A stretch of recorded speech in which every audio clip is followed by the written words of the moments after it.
Today, the Bank of Canada announced that it would keep its key interest rate flat at 5%. The announcement comes after the Bank of Canada raised interest rates at its last two meetings, bringing a previous pause on rate hikes to an end. In a news release today, the central bank says its governing council is still concerned about inflationary pressures and is ready to raise interest rates further if needed.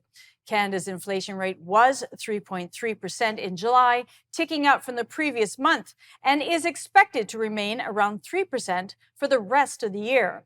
Joining us now to discuss the Bank of Canada's latest announcement is Concordia University professor and economist Dr. Moshe Lander. Dr. Lander, thank you very much for joining us on Forum Daily.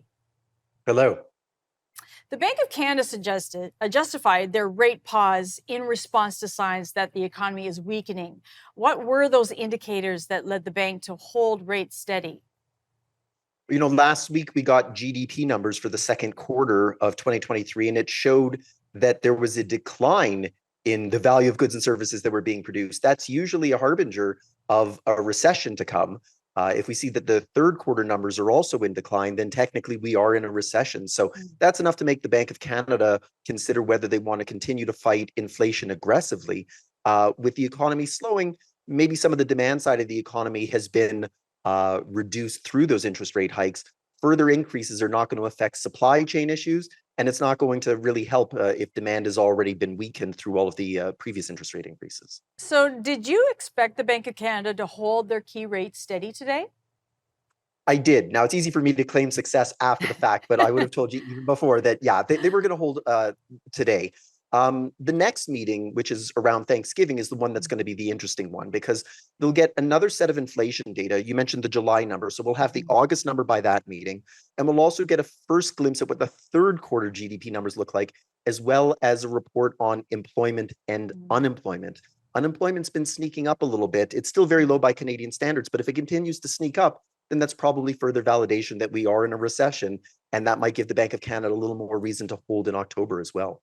Now, some have argued that a rate pause from the Bank of Canada is going to increase demand for home buyers. Do you think this is accurate? And do you think that this will put upward pressure on home prices?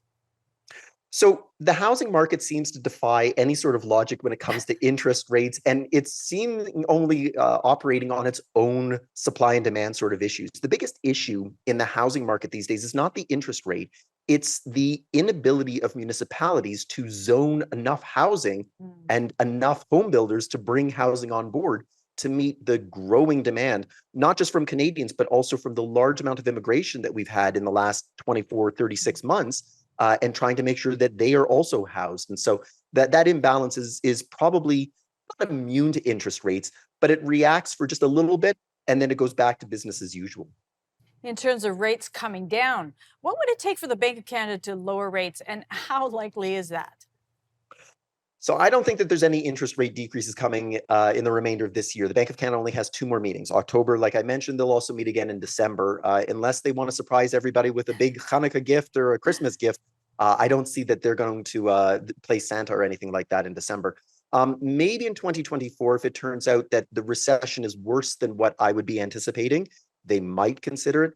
But the biggest issue right now is that until inflation is securely between that 1% to 3% range, I don't see that the Bank of Canada is going to lower interest rates because I don't think that they want to send a signal to Canadians that we can relax and that the inflation fight is over. So in terms of where rates are right now, how does that compare to the historical average? So it's a little bit above the average. We are now at 20-year highs, give or take, where 20 months ago, we would have been at record lows. So the long term is somewhere in between these two extremes. I would say that the long-term number is maybe about 2 percentage points, maybe even 2.5 percentage points lower than where we are now. So there is scope for the Bank of Canada to cut interest rates eventually, but it really does require that the economy has shown that it's tamed inflation again, and that Canadians are comfortable going forward with that idea that inflation is going to be between 1% and 3%. There has been a lot of debate over a soft landing. Can you explain what a soft landing means and if you think that this is likely to happen? We have about 30 seconds. Sure. So a soft landing is that if GDP is going to slow down, if we're going to have a contraction, is it going to be a 20th century style recession where everything crashes and burns? Or is it going to be that we have a mild recession that lasts for a short amount of time and then we go back to business as usual? I think that the latter is more likely, and that if we are in a recession, it's not going to be your parents and grandparents style 20th century recession. It's going to be mild, it's going to be short lived, but just long enough that it clears out some of the dead weight and allows us to come back stronger. Well, let's hope so. Thank you so much for joining us today. Anytime.